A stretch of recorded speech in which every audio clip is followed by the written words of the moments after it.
Another NBA mailbag coming at you on NBA Now by Chat Sports. I am Chase Sr. If I don't answer your question on today's show, be sure to slide in my DMs on Twitter and Instagram at Chase_Senior. Let's chop it up and let's talk some ball. Let's kick off this mailbag with this question from Deuce Bigalow. Solid name there.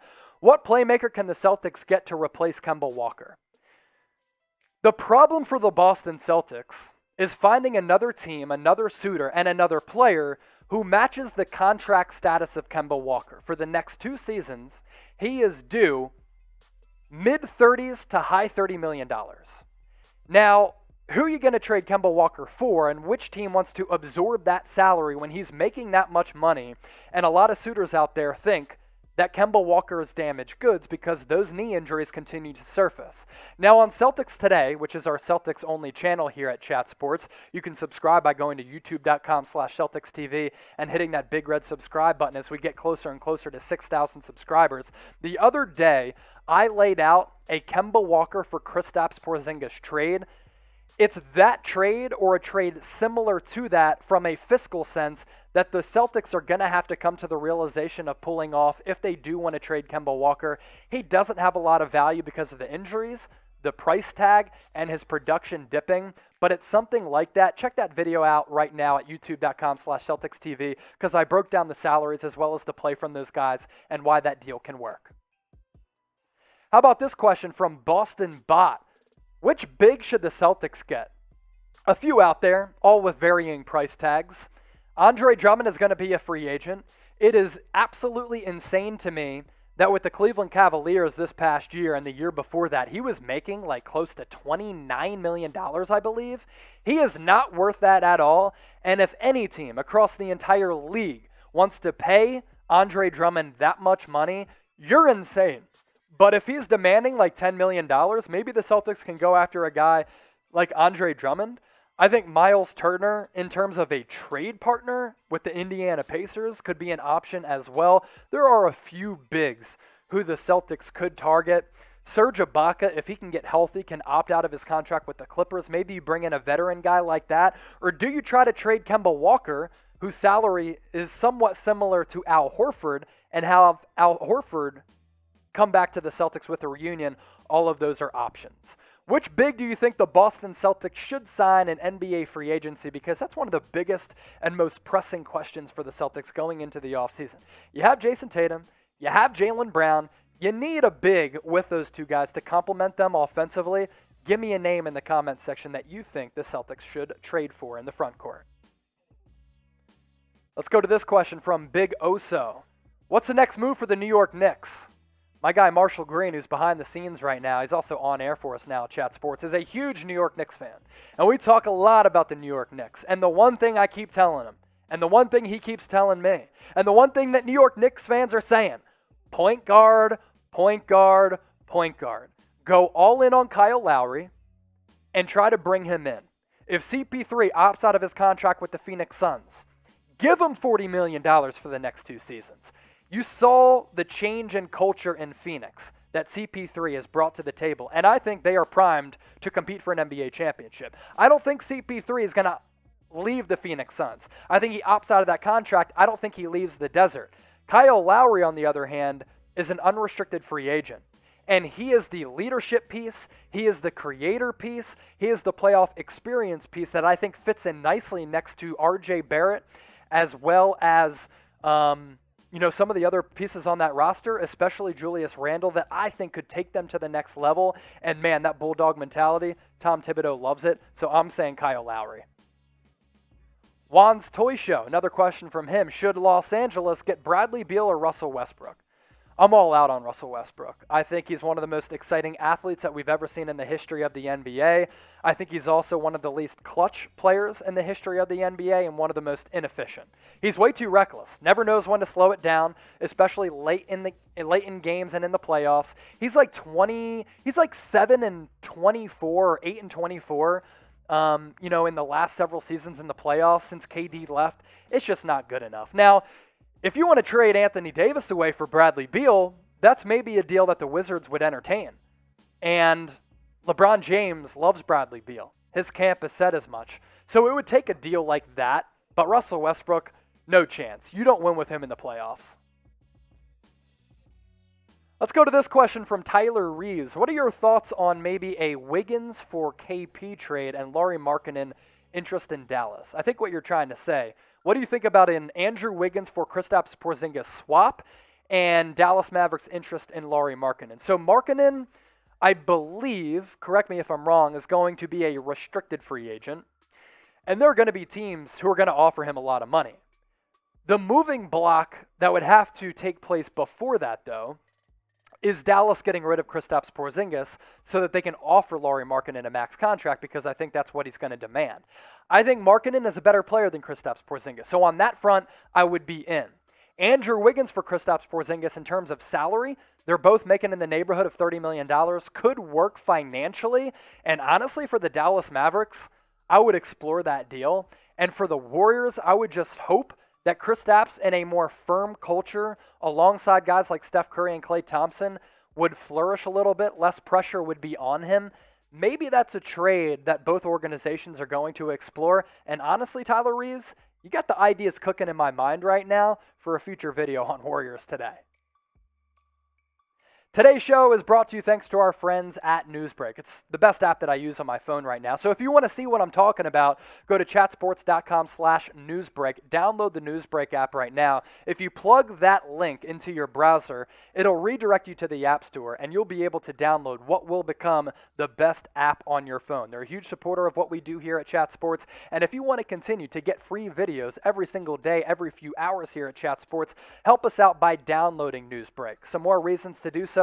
On one single feed, you get everything that you really need and could imagine this day and age, your news, weather, as well as pop culture and entertainment updates. There are even deals out there if you're looking to get something new in terms of technology. If you want to find out what's going on in the city or the community that you live in, there are entertainment options. And who has time now to sit and watch the hyperbolic news when they throw out a bunch of outlandish headlines, when you can find everything on the Newsbreak app? So you can download it by going to chatsports.com/newsbreak. It'll redirect you to the App Store, and that's a free download that you'll be able to get on your phone.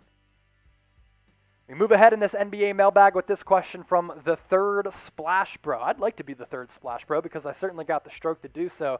Producer Perry knows what I'm talking about because I can make threes rain, and I heard he's got a nice lefty stroke as well. Might have to put out a video of us doing a three-point contest. Will Steph get frustrated and leave Golden State?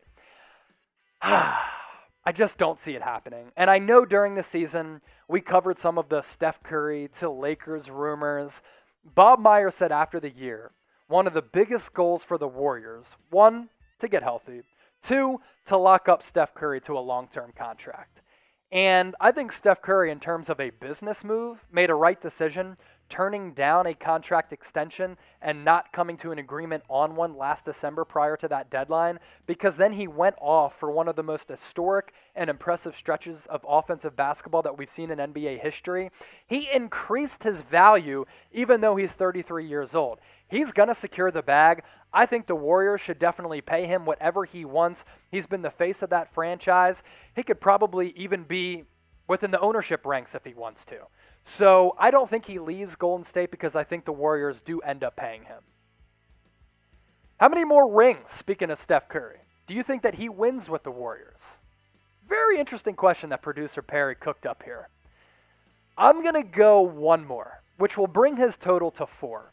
He's already among the all-time greats in terms of overall players. He might be the most impactful player that we've seen in this generation with the way that he's changed the game. Give me one more ring for the Warriors, but leave your number figures in the comments. I'm going to go back and see what you guys come up with and see if your predictions are right. And then in a couple years when we're still killing it here at Chat Sports, I'll go back to this video, and whoever was right, I'll Venmo you. 4 hype or 3 channel friend. Oh, I think my mic just came out. We're good? Okay. Who's better, Luka or Lillard? Luka Doncic. With his ability to impact the game in a variety of ways, I'd go with Luka Doncic.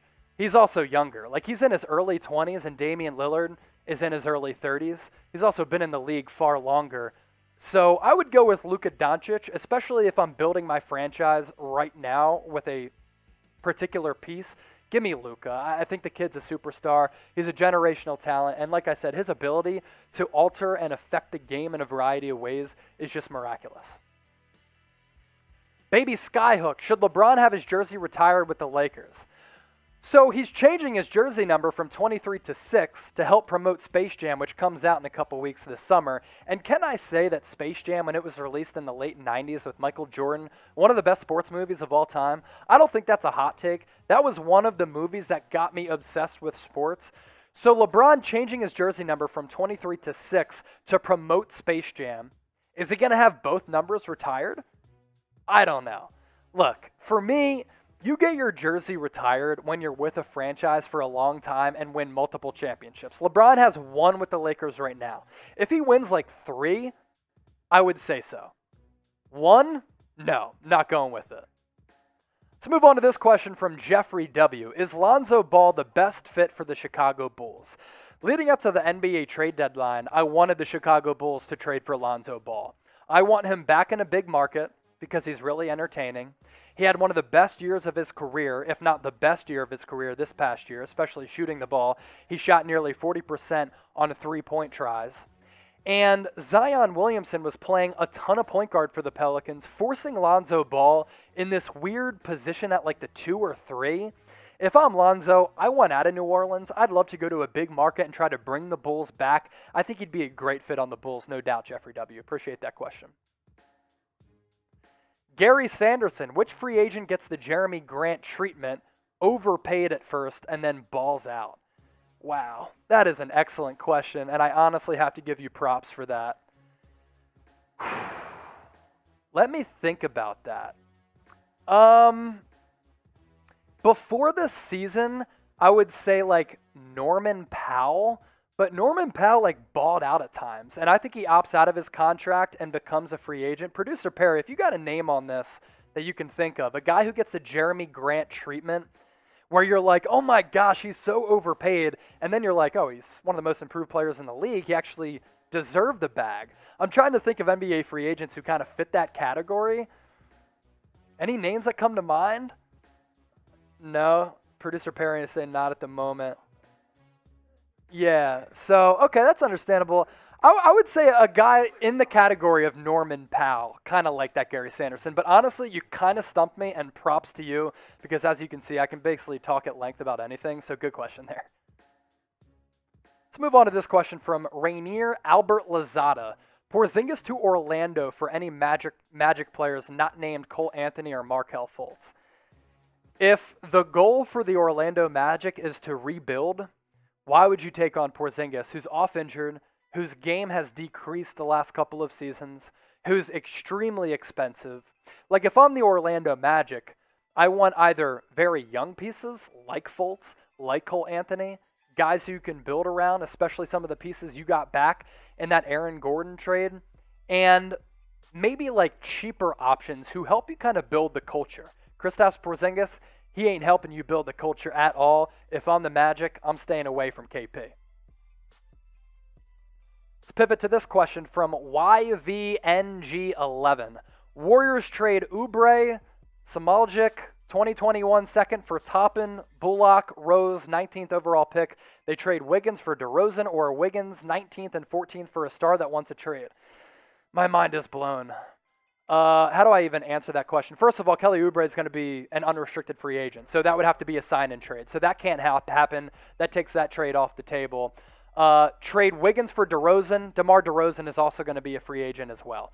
So those trades don't really make sense because some of those players that you mentioned are going to be free agents. They would have to be sign-in trade players. So I don't think that's going to come to fruition. Reggie Bullock also going to be a free agent. So too is Derrick Rose. So I do appreciate the question, YVNG11, but a lot of the players you mentioned are going to be free to sign elsewhere on the open market.